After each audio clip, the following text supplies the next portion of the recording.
90 minute শেষ, স্কোরবোর্ডে এখনো 0-0, আর তখনই বলটা গেল তার পায়ে। বেলো হরাইজন্তের মিরো স্টেডিয়াম নিঃশব্দ হয়েছিল। হাজার হাজার দর্শক, কোটি কোটি মানুষের চোখ সব এক জায়গায় স্থির। মনে হচ্ছিল ছোট্ট একটা দল আজ ইতিহাস লিখে ফেলবে। শক্তিশালী আর্জেন্টিনাকে আটকে দিয়েছে ইরান।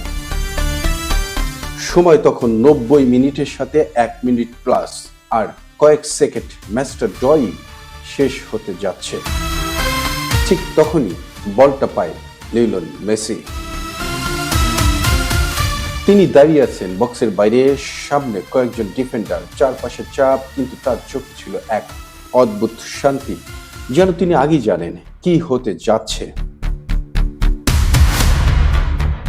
একটা হালকা টাচ ডান দিক থেকে ভেতরে কাট, 1 সেকেন্ডের ফাঁক, আর তারপর বাঁ পায়ের সেই জাদুকরী শট। বলটা বাতাস চিরে ছুটে গেল। গোলরক্ষক ঝাঁপ দিলেন, কিন্তু স্পর্শ করতে পারলেন না। বল গিয়ে জড়িয়ে গেল গোল পোস্টের ভেতরের কোণে। গোল।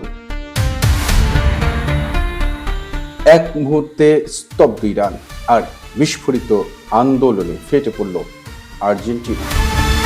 স্টেডিয়াম কাঁপছে, সতীর্থরা দৌড়ে আসছে, আর তিনি শান্ত, নির্লিপ্ত, যেন এটা তার কাছে স্বাভাবিক। এই এক গোলেই বদলে গেল সব। ড্র থেকে জয়, সন্ধ্যা থেকে নিশ্চয়তা, গ্রুপ স্টেজ থেকে নকআউট, পৌঁছে গেল আর্জেন্টিনা। সেদিন ইরান খেলেছিল দুর্দান্ত, তারা লড়েছিল শেষ নিঃশ্বাস পর্যন্ত, কিন্তু একটা জিনিস তাদের ছিল না, মেসি। বছর পেরিয়েছে, যুগ বদলেছে, তবুও সেই রাত, সেই শট, সেই মুহূর্ত আজও ভেসে ওঠে চোখে।